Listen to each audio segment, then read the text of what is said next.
자막이 없으니까 더 좋은 것 같네요. 성경을 보면서 같이 읽으니까요. 제가 생각해 보니까 제가 신학대학원 들어간 게 1995년입니다. 그러니까 올해 딱 30년이 된 것 같아요.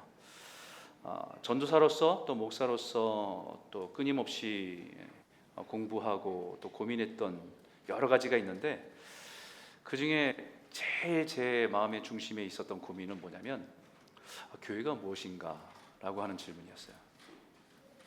신학교를 들어갈 때도 이 질문을 가지고 가고 공부하면서 이 질문에 대한 대답을 찾으면서 공부했던 것 같고요.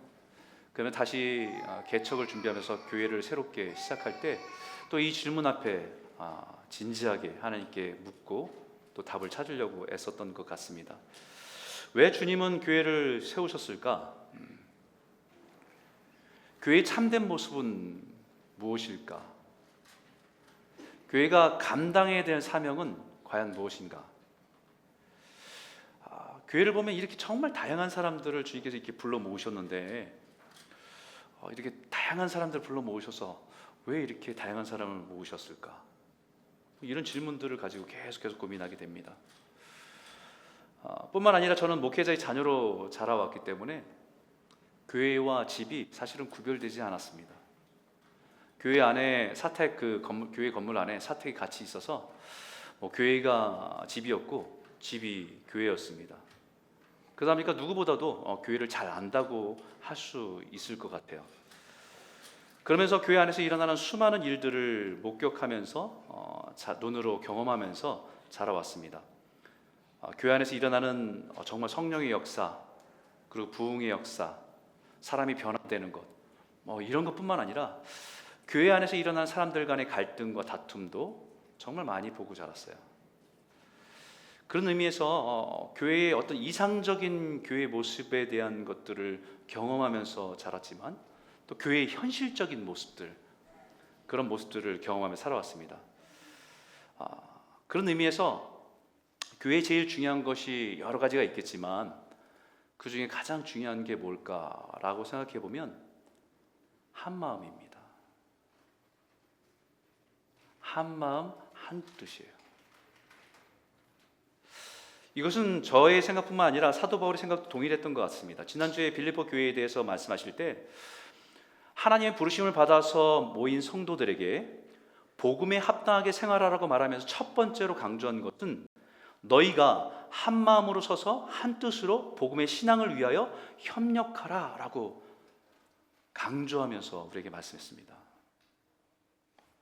이것은 빌립보 교회에만 주는 말씀이 아니었고 빌립보 교회뿐만 아니라 에베소 교회에 쓴 에베소서에도 동일한 메시지가 있어요. 이 말씀 보니까 이렇게 되어 있습니다. 평안에 매는 줄로 성령이 하나 되게 하신 것을 힘써 지키라. 몸이 하나요 성령도 한 분이시니 이와 같이 너희가 부르심의 한 소망 안에서 부르심을 받았느니라. 동일한 말씀이죠. 복음으로 부르심을 받았으니 그 복음으로 합당하게 생활하라. 거기서 가장 중요하게 생각할 것은 교회의 하나됨이다. 그런데 이것은 사도 바울만 이런 아이디어를 가지고 있었던 것이 아니라 예수님께서도 이 땅에 계실 때에 가르쳐준 기도문이 있잖아요. 주기도문.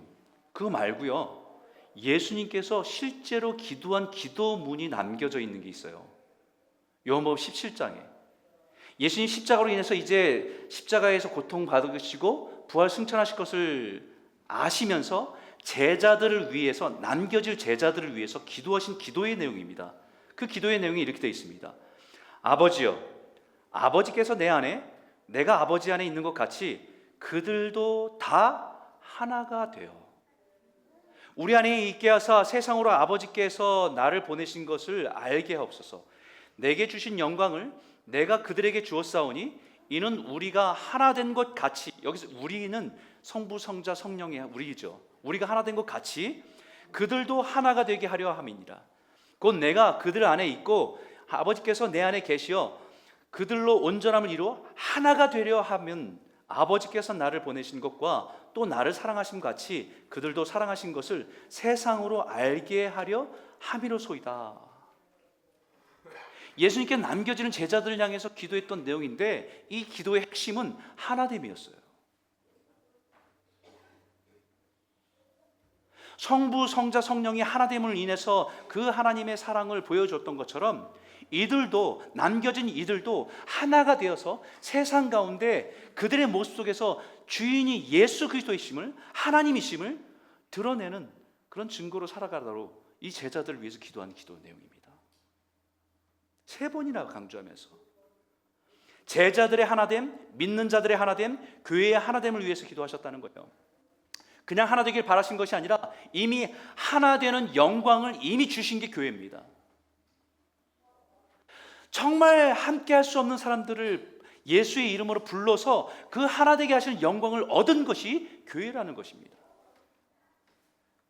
그래서 그 영광을 이미 우리에게 주신 것을, 우리가 이것을 한 마음으로 하나됨을 지키는 것, 그것이 우리가 하는 모든 사역의 가장 밑바탕에 있는 기초예요.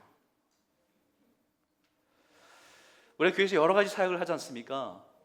주방에서 봉사하시는 분도 있고, 안내하시는 분도 있고, 또 여러분들을 가르치는 분도 있고, 성가들을 봉사하는 분도 있고, 찬양으로 예배를 섬기는 분도 있고, 다양하게 봉사하고 사역하는 거잖아요. 근데 그 사역이 여러 가지가 있을 수 있지만 가장 밑바탕, 가장 밑에 있는 것은 하나됨이에요. 그래서 오늘 본문이 이렇게 시작합니다. 1절인데 다시 한번 큰 목소리로 한번 읽을까요? 함께 읽겠습니다. 시작. 그러므로 그리스도 안에 무슨 권면이나 사랑이 무슨 위로나 성령이 무슨 교제나 긍휼이나 자비가 있거든. 이것은 교회에서 우리가 하는 사역의 정신이죠. 권면과 위로와 교제와 긍휼과 자비의 일들입니다. 교회 안에서 여러 가지 봉사와 섬김의 모습들은 다양하지만 근본적인 의미는 누군가를 권면하는 것이었고, 누군가를 위로하는 것이었고, 성도와 교제하는 것이었고, 내 마음에 주신 성령의 긍휼과 자비의 마음을 베푸는 일로 사는 것들이 다 사역으로 나타나는 것이죠. 그리스도 안의 권면은 하나님의 말씀으로 사람을 세워주는 일들입니다. 하나님의 말씀으로 사람들을 온전하게 세우는 일들입니다. 오늘날로 말하면 하나님의 말씀이 선포되어서 그 말씀을 통해서 내 자신을 살피고, 내 자신을 그 말씀 앞에서 교정하고 하나님이 원하시는 그 길을 향해서 우리가 한 걸음 한 걸음 나아가도록 하는 것이 하나님의 말씀의 권면입니다.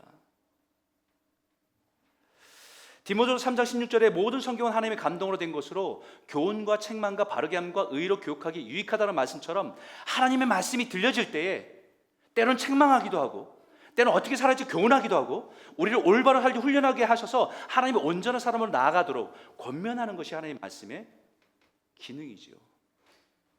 뿐만 아니라 우리는 사람들을 찾아가서 위로합니다.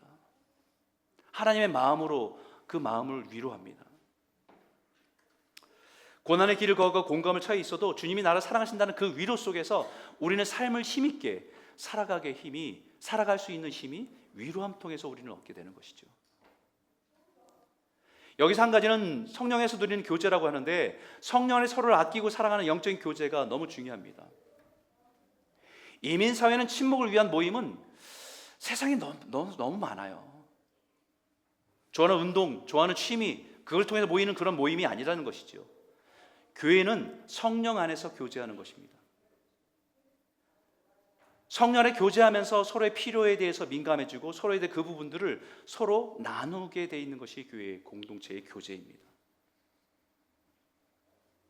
그러다 보면 세상에서는 기브 앤 테이크의 원리예요. 내가 이만큼 줬으니까 이만큼 줘야 돼요. 근데 성령의 은혜로 교제하는 것은요, 기브 앤 테이크가 아니라 필요가 있으면 주는 거예요. 필요가 보이면 나누는 겁니다.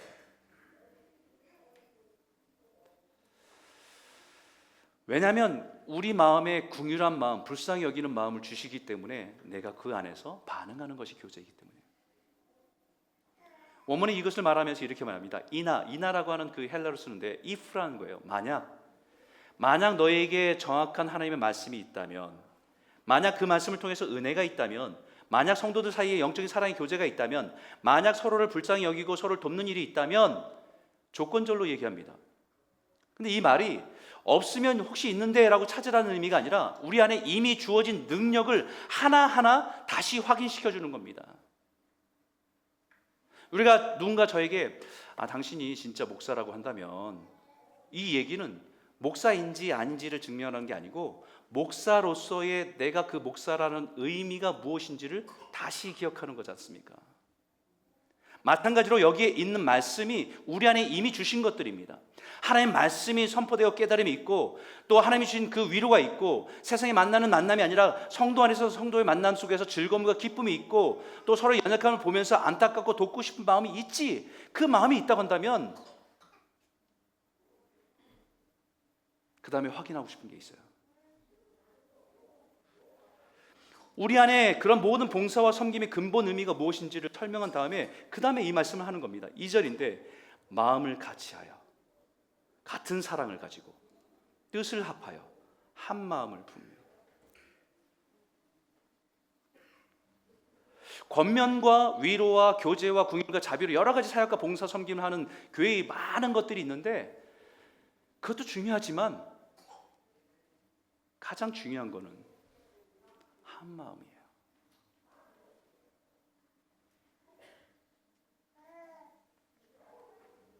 많은 사역을 하는데 이 한 마음이 되지 못하면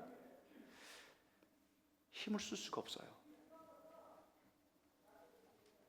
때는 그 일들 때문에 교회가 힘을 잃어버려요. 그래서 다시 이렇게 말합니다. 3절 있는 말씀인데 같이 한번 읽겠습니다. 시작. 아무 일에든지 다툼이나 허용을 하지 말고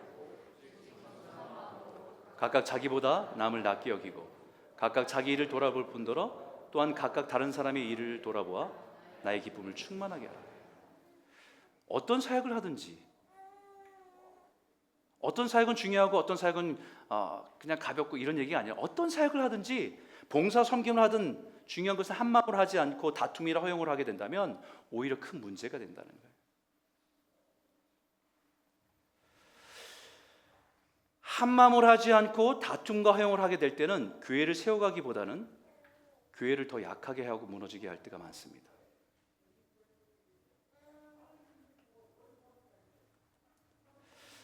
근데요, 솔직하게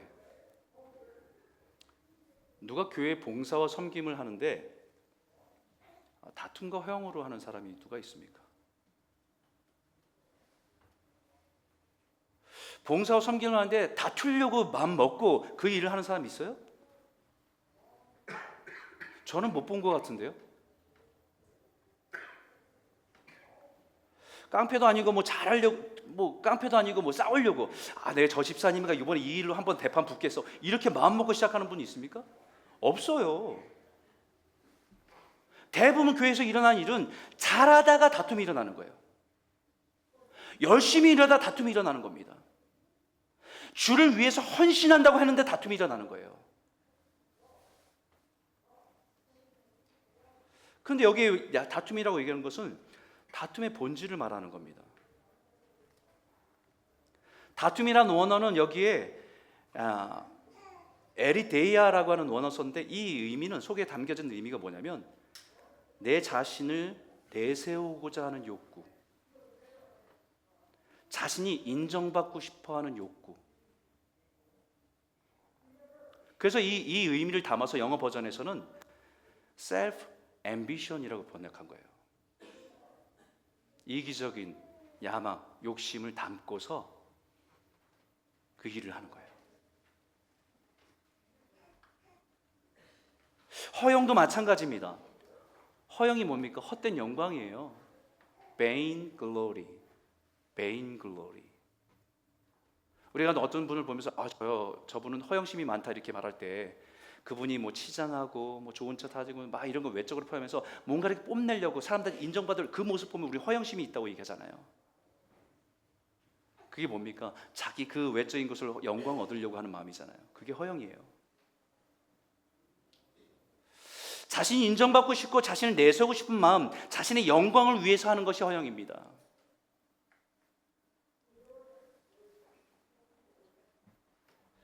봉사는 하는데 그 안에 마음이 자기가 인정받고 싶고요, 자기가 드러나고 싶고요, 그 일을 하다가 결국은 다툼이 일어나는 거잖아요. 하다 보니까 내 기분이 상하는 거예요. 나와 반대된 사람의 의견이 충돌되면서 내가 무시된 것 같은 거예요. 그러다 보니까 그 일을 하면서 다투게 되는 거죠. 내 생각과 달라서 짜증이 나기도 하고, 그 근본적인 마음의 뿌리에는 내가 인정받고 싶은 욕구예요. 내가 드러나고 싶은 욕구입니다. 이런 것들이 결국은 봉사하면서 다투면서 섬기면서 미워하게 되고 또 열심히 일하면서 갈라지게 하는 것이라는 거죠.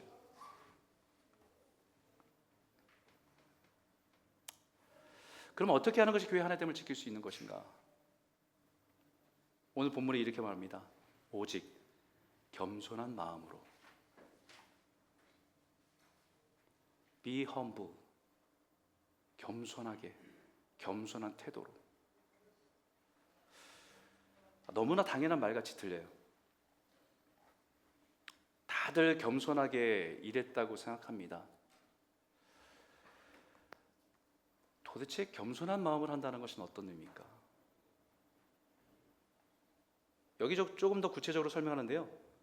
각각 자기보다 남을 낮게 여기고, 낮게가 아니고 낮게 여기고, 각각 자기를 돌볼 뿐더러 또한 각각 다른 사람의 일을 돌보며, 자기보다 다른 사람이 낫다고 인정하는 것, 내 일과 내 입장에 생각하는 것이 아니라 다른 사람의 일과 다른 사람의 입장에서 헤아려 보는 것, 겸손한 마음입니다. 이 말을 쉽게 표현합니다. 이렇게 표현했어요. 겸손한 마음은 God first, other second, I am third. 근데 우리는 I am first, second, I don't know.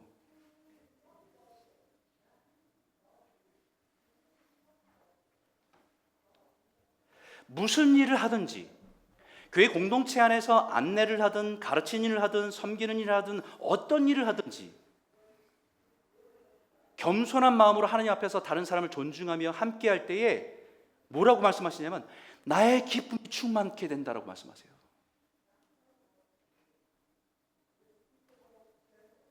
주님이 가장 기뻐하시는 모습이라는 겁니다. 교회의 모습에서.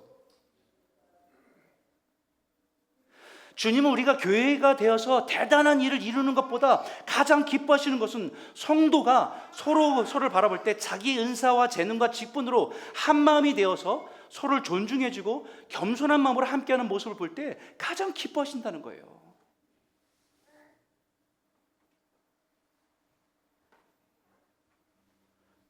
교회를 대단하게 세워서 하나님 그것을 기뻐하신다? 성경을 어디 찾아봐도 그것을 기뻐한다는 모습 없습니다.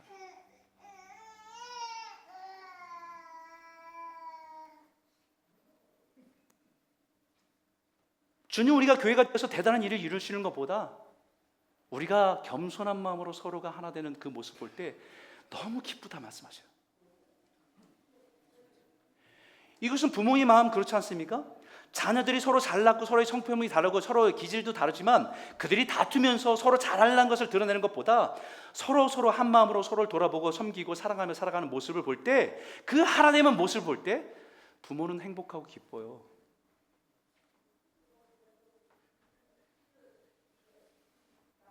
교회를 바라보시는 주님의 마음도 그렇다는 것입니다.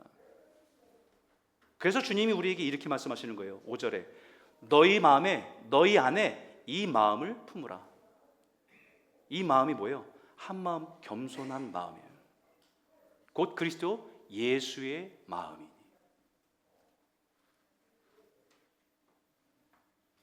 이 겸손한 마음이 예수의 마음이라는 거예요.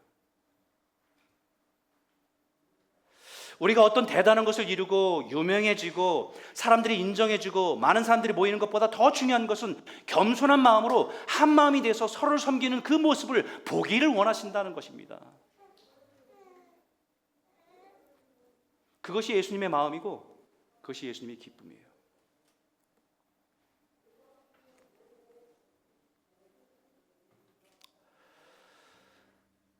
기독교계의 성자라고 불리는 성 어거스틴이 있죠.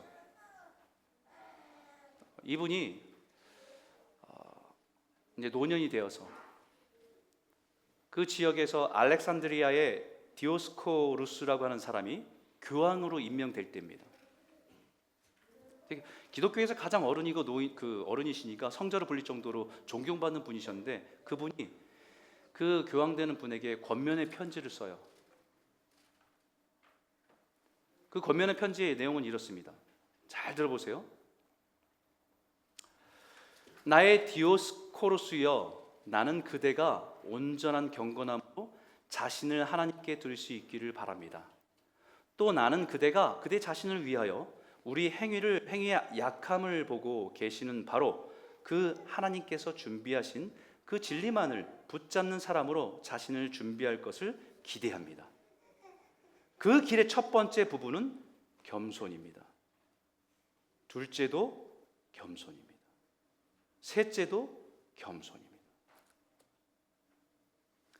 그리고 나는 이것을 그대가 신앙의 방향을 물어볼 때마다 다시 반복하여 강조하려고 생각합니다. 다른 교훈을 줄 것이 없어서가 아닙니다. 다만 우리가 행하는 모든 선한 일, 동시에 우리가 생각을 따라서 지켜나가려고 하는 어떤 목적들, 우리가 최선을 다하는 노력들, 우리 스스로 모니터하면서 조심해야 되는 것들도 겸손히 앞서가며 동행하고 또 따라오지 않고서는 그 모든 선한 행위들을 스스로 취하고 싶어하는 교만이 모든 것을 우리 손에서 빼앗아 버리기 때문입니다.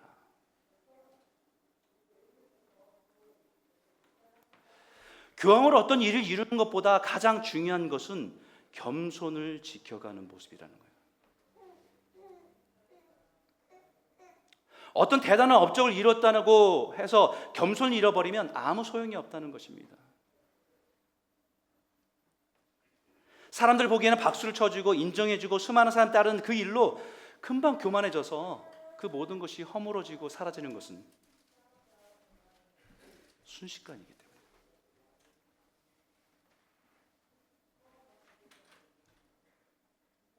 전 이 말씀을 읽으면서 목회자인 저에게도 굉장히 크게 울림이 되었습니다.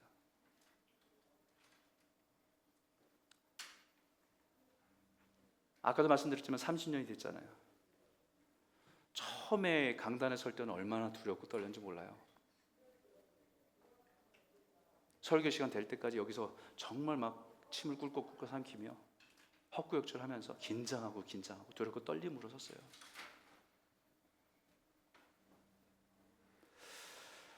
그 두렵고 떨림을 시작한 목회의 길에서 처음에 미숙하고 부족함이 적나라하게 드러나는 상황에서는 그것이 겸손한 것처럼 보였을지 모릅니다.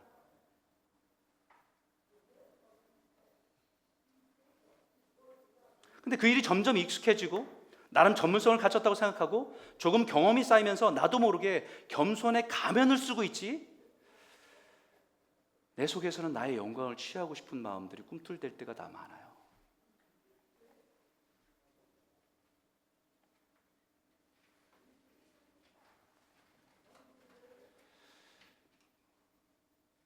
목회자만 그런 게 아니죠. 여기 계신 분들이, 많은 분들이 집사, 권사, 장로, 목사 이런 직분을 받을 때 거기에 뭐 간증부도 쓰잖아요. 거기에 두렵고 떨림이 없다고 한 분이 없었어요.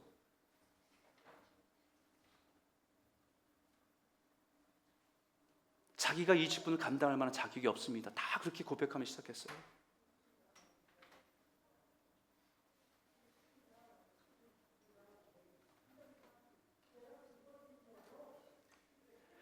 그래서 성 어거스틴이 말한 것처럼 그 길을 걸어가면서도 첫째도 겸손이요, 둘째도 겸손이요, 셋째도 겸손임을 기억하며 나 자신을 돌아봐야 한다.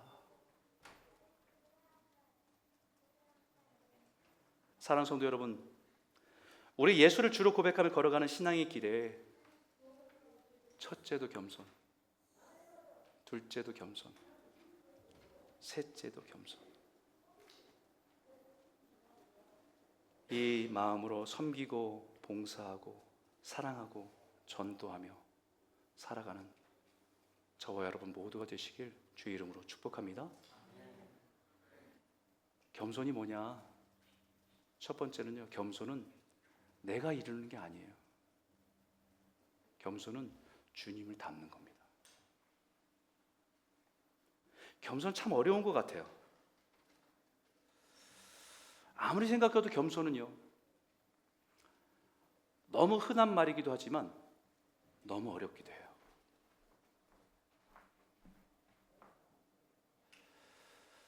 사람들은 이 겸손을 내성적으로 자기의 감정을 잘 드러나지 않는 사람을 겸손하다고 오해하기도 합니다.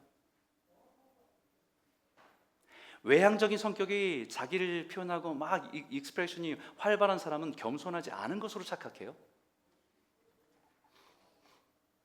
나대지 않는 것을 겸손이라고 생각하기도 하고요. 힘이 없어서 나약한 것을 겸손이라고 착각하기도 합니다.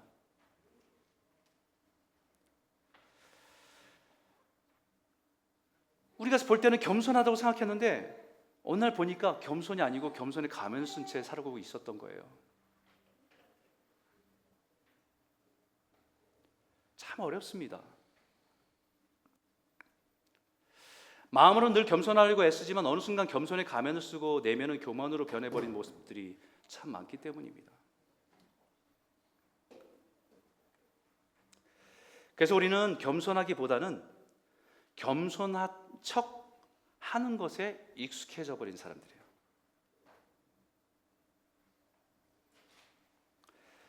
겸손한 척함으로 인해서 사람들이 나를 겸손하다고 보는 것까지도 자기 유익으로 취할 줄 아는 사람들입니다. 그래서 영어에서 뭐라고 얘기하냐면요, humble bragg이라고 얘기해요. humble brag. 겸손하다는 humble과 자랑하다는 brag을 합성한 거예요. 겸손한 척하면서 은근히 자기 자랑하는 거죠. 겸손에 가면 쓰고 사람들에게서 겸손이라는 이미지와 칭찬을 받지만 사실 뒤에서는 자기 유익을 취하고 있는 겁니다. 그래서 겸손이 어려운 것 같아요. 그래서 성경은 우리가 닮아야 될 겸손의 모습을 예수님이라고 말씀하세요. 예수님이 우리가 따라가야 할 겸손의 분이라고 말씀하면서 오늘 본문을 말하는데 마태복음이 이렇게 말합니다. 같이 한번 읽겠습니다. 시작. 나는 마음이 온유하고 겸손하니 나의 멍에를 메고 내게 배우라. 그리하면 너희 마음이 쉼을 얻으리니 이는 내 멍에는 쉽고 내 짐은 가벼움이라 하시니라. 주님의 제자들에게 오늘날 우리에게 나에게 와서 배우라 라고 말씀하신 거예요. 나에게 와서 온유와 겸손을 배우라 이 말씀을 하면 누군가 그렇게 말했다면 그분을 우리는 어떻게 생각해요? 저 사람 진짜 교만하다 생각할 겁니다. 자기가 뭔데 그 온유와 겸손을 배우라 그래요.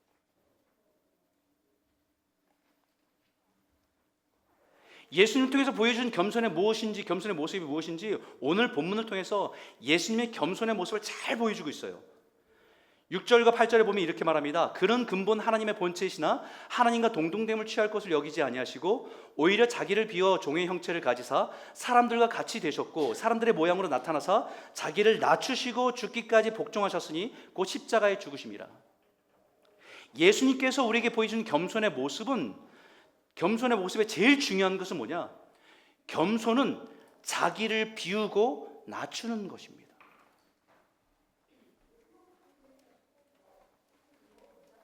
자기를 비우고 낮추는 것이 겸손이라고 가르쳐 주셨어요. 예수님 보여주신 모습이 그는 근본 하나님의 본체시나 하나님과 동등됨을 취할 것을 여기지 아니하시고 예수님은 창조주신 아버지, 그 하나님과 동등되시지만 그 권위를 다 받으시려고 그 자리에 있지 않고 그것을 비우셨다는 것입니다.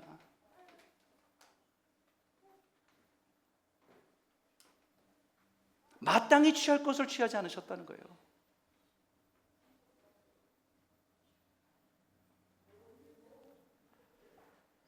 모든 만물의 주 되신 하나님을 마땅히 취할 것을 비워버리신 것입니다. 창조주 하나님께서 피조물인 인간이 되신 것은 모든 것을 비우셨기 때문에 내려오신 거예요. 그것이 겸손이라고요. 다른 사람이 나보다 낫다고 여기고 내가 낮아진 정도가 아니라 창조주가 피조물로 비우신 거예요.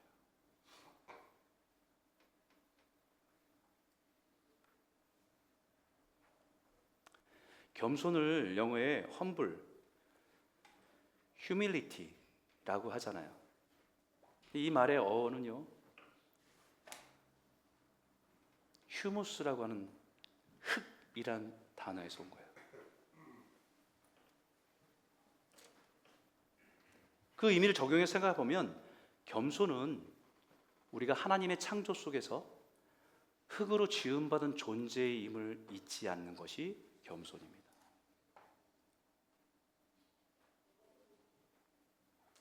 인간 휴먼이란 단어 동일합니다. 휴무스란 흙이란 단어에서 온 거예요. 내가 하나님이 지은 창조하신 흙이구나. 이걸 잊지 않는 거예요. 근데 이거는 우리 잊어버리고 뭘 자꾸 붙들려고 그래요? 뒤에 붙은 목사, 어떤 호칭, 자기가 이룬 것, 자기가 가지고 있는 것, 이것에 자꾸 붙들리면요, 그것은 겸손할 수가 없어요.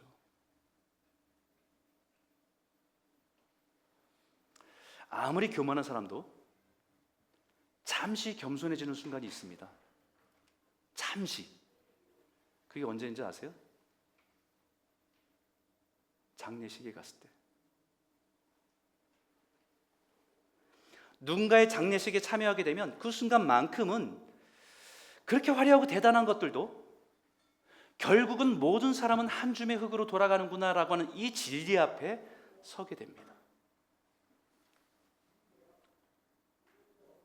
야, 세상에 그렇게 부자였던 사람이, 야, 세상에 그렇게 유명했던 사람이 결국은 한 줌의 흙으로 돌아가는구나.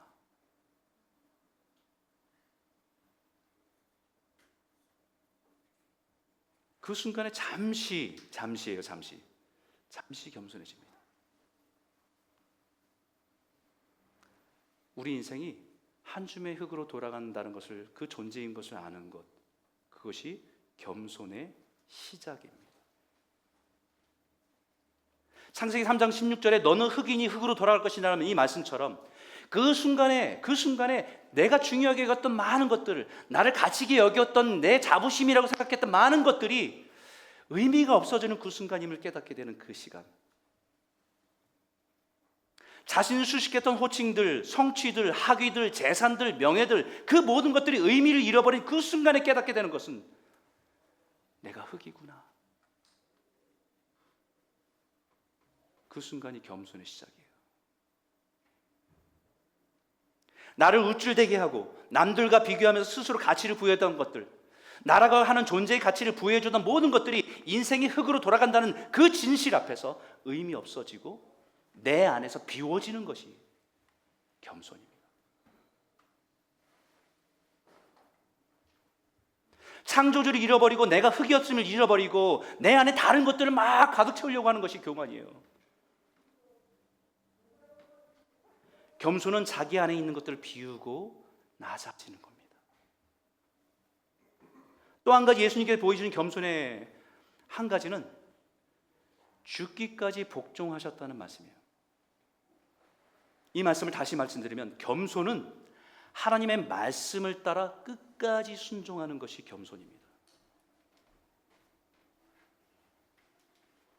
예수님께 보이신 겸손의 모습은 하나님이신 그분이 흙인 인간이 되셨다는 것도 엄청난 것인데, 그 인간의 모습으로 하나님의 말씀을 따라 십자가에서 죽기까지 그 말씀에 순종한 것이 겸손이라는 거예요.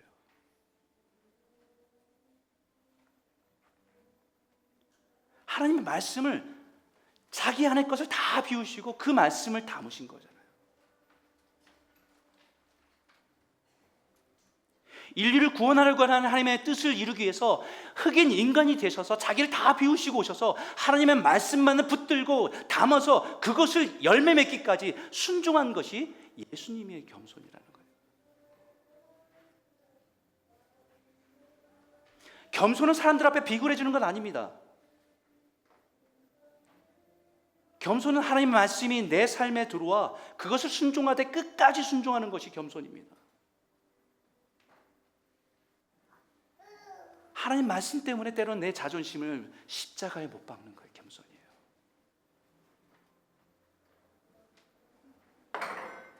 겸손의 어원이 되는 흙이라는 이 휴무스라는 단어가 참 재미있는 단어예요. 이 휴무스가 그냥 더스트, 그냥 흙, 그런 막 다 흙을 얘기하는 것이 아니라, 이 휴무스라고 하는 단어는 특별히 어떤 의미냐면요, 비옥한 땅의 의미를 갖고 있는 흙입니다. 다시 말하면 씨를 뿌리면 잘 자라게 해서 풍성한 열매 맺게 하는 땅. 겸손은 내 주장, 내 생각이 아니라 하나님의 말씀을 받아서 그 내 삶 속에서 그 풍성한 열매를 맺기까지 순종하는 것이, 그것이 겸손이라는 거예요. 그렇기 때문에 오늘 본문에 오직 겸손한 마음으로 각각 자기보다 낫게 여기고 각각 자기 일을 돌아볼 뿐더러 또한 각각 다른 사람의 일을 돌보아 나의 기쁨을 충만하게 하라 라고 말씀하죠. 내 일을 돌아볼 뿐더러 다른 사람의 일을 돌아보는 것, 내 일을 중요하게 여기는 것만큼 다른 사람의 필요와 다른 사람의 것들을 돌아보면서 내가 순종하는 것, 자기 중심적인 걸 비우고 다른 사람의 필요를 보면서 하나님 말씀에 순종해 가는 것. 하나님의 말씀은 흙인 내 심령에 순종으로 심는 것입니다. 하나님의 말씀이 내 삶을 통해서 열매 맺기까지 순종하는 것이 겸손입니다. 하나님 말씀에 순종해서 약한 자에게 하나님 말씀으로 권면하고 위로하고,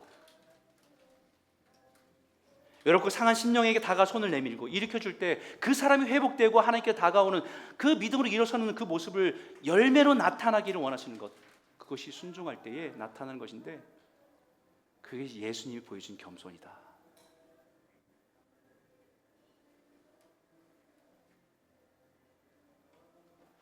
사람들이 아유 대단해요, 어떻게 좀, 그냥 운으로 됐어요. 이게 겸손이 아니고요.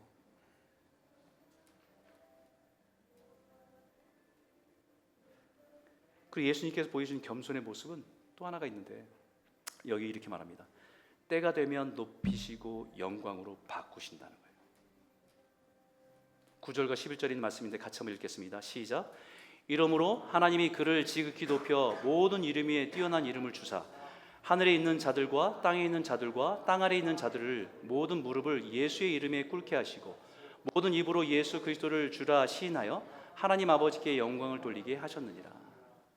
예수님의 겸손이 마땅히 취할 것을 하나님의 권위와 영광을 다 비우시고 흑인 인간으로 낮아지시고 하나님의 말씀과 뜻과 말씀이 이루어지도록 십자가에 죽기까지 순종한 것이 겸손이라고 말씀드렸는데, 거기서 끝나는 게 아니고요. 분명한 것은 때가 되면 하나님 지극히 높이셔서 하나님의 영광으로 비추신다는 거예요.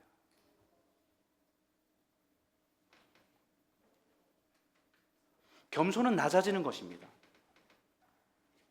창조주 하나님께서 흙인 것을 인정하면, 그 하나님 앞에 흙인 것을 인정하면 낮아지는 것입니다.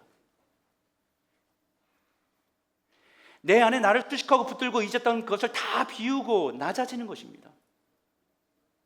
그 비운 자리에 하나님의 말씀으로 채워서 우리의 심령이 그 말씀에 붙들린 바 되어서 그 말씀이 내 삶을 통해서 열매 맺기까지 순종하고 끝까지 순종하는 것이 겸손입니다.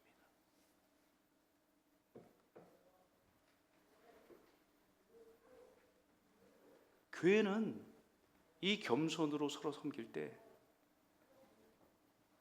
교회는 가장 아름다워져요. 왜? 그 교회 안에 예수가 드러나니까요.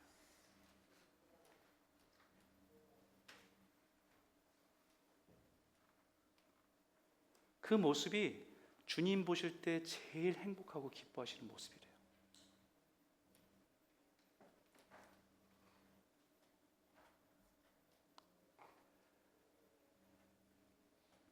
겸손한 마음으로 섬기고 살아가는 것은 한없이 낮아지는 것 같잖아요. 근데 분명한 것은요, 때가 되면 하나님께서 높이신다.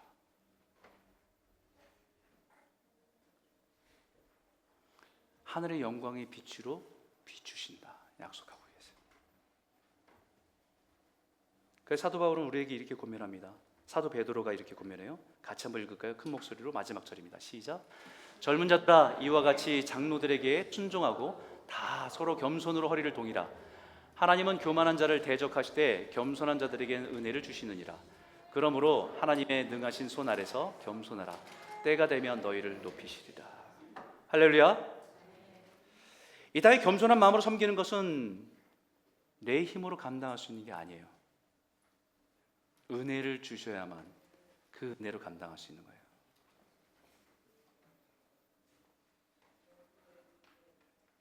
오늘 이 예배에 같이 참석한 우리 홈리스 사역원 우리 김갈래 목사님 오셨는데 여러분 그 일이 쉬운 일 아니에요.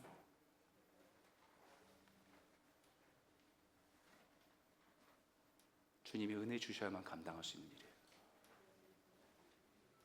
감당할 수 있도록 능력도 주신다고 하셨어요. 낮아지고 낮아지고 낮아지고. 근데 분명한 것은요, 때가 되면 높이세요.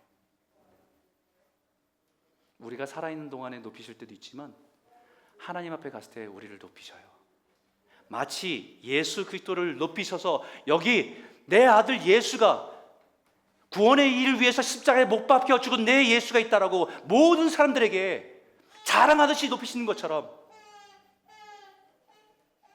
겸손한 마음으로 이 땅에 살아간 사람들을 하나님께서 높이시대요. 이 높이신다는 얘기가 자랑한다는 얘기예요. 높이셔서 자랑한다는 얘기입니다. 여기 보라고, 예수를 닮아서 살아간 사람이 있다고.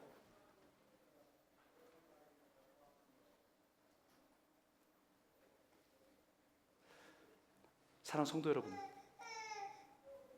주를 믿고 따른 성도로서 평생의 겸손의 길을 따라 걸어가시는 귀한 성도들 다 되시길 주의 이름으로 축복합니다.